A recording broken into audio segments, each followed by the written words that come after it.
Patricia Fontaine. Tu as créé l'ASBL Les Ailes du Boquion. Est-ce que tu peux nous expliquer pourquoi et ce que propose cette ASBL? L'ASBL Les Ailes du Boquion ont pour objectif de mettre en valeur les auteurs belges, les auteurs dans le Brabant wallon, mais aussi dans toute la francophonie, et des auteurs qui n'ont pas spécialement de visibilité dans les librairies ou autres, ou pour qui parfois c'est difficile de se faire connaître. Pour ce faire, on a créé plusieurs événements depuis la constitution de l'ASBL, un documentaire qui met en valeur comment un auteur se met à écrire un livre, un site internet qui permet justement de découvrir ce documentaire, d'avoir des liens vers des auteurs, et puis surtout l'événement clé de l'ASBL qui est le festival Les mots en bout de plume, qui justement réunit une fois par an tous les auteurs qui le souhaitent à travers un festival durant lequel on essaye aussi d'avoir des temps d'échange, d'écriture, de relations, donc pas uniquement on vend des livres, mais on rencontre des auteurs. Et donc les auteurs viennent à la fois pour se rencontrer eux-mêmes et aussi pour rencontrer leur public. Oui, et ce festival, il a lieu à Jodogne, donc dans le Brabant wallon. Il a lieu à Jodogne dans le Brabant wallon parce que l'idée est née, mais comme beaucoup de choses, durant la période Covid, où j'avais envie de me dire, mais il faut qu'on crée du lien, il faut qu'on recrée du culturel. Il ne se passait pas beaucoup de choses autour du livre du côté du Brabant wallon-Est, j'ai envie de dire. Et donc j'ai voulu créer, on s'est battu pour le premier, pour tomber entre deux vagues d'isolement Covid. Mais depuis lors, c'est devenu un événement annuel qui est, je pense, apprécié par les auteurs et qui est soutenu aussi localement. Quand la culture est soutenue, il ne faut pas rater l'occasion de la mettre en avant.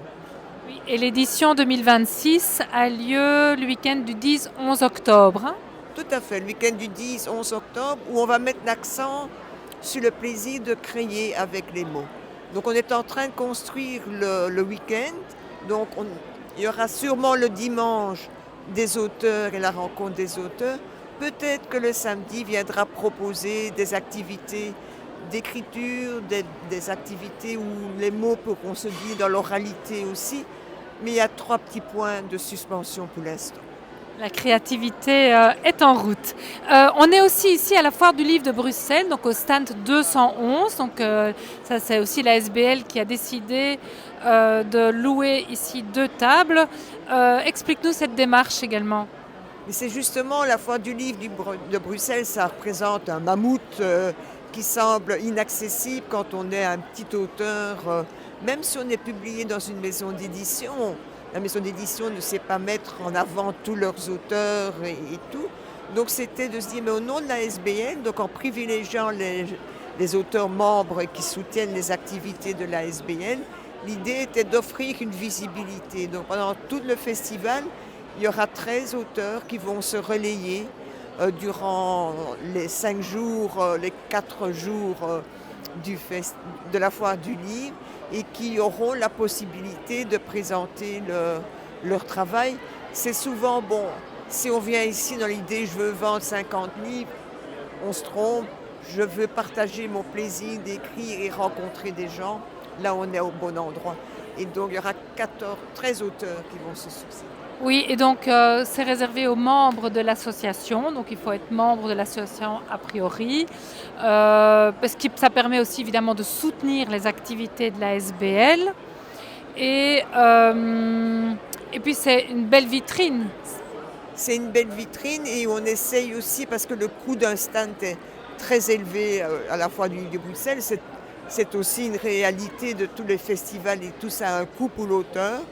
Et donc ici, en divisant le prix des 2 tables, ça permet de rendre abordable le plaisir de s'offrir un moment de rencontre avec les lecteurs potentiels. Et en effet, il y a pas mal de lecteurs qui sont au rendez-vous, donc on va passer un bon moment ici au stand 211 des Ailes du Boquion. Merci Patricia Fontaine. Merci à toi Laurence et au plaisir d'accueillir d'autres auteurs.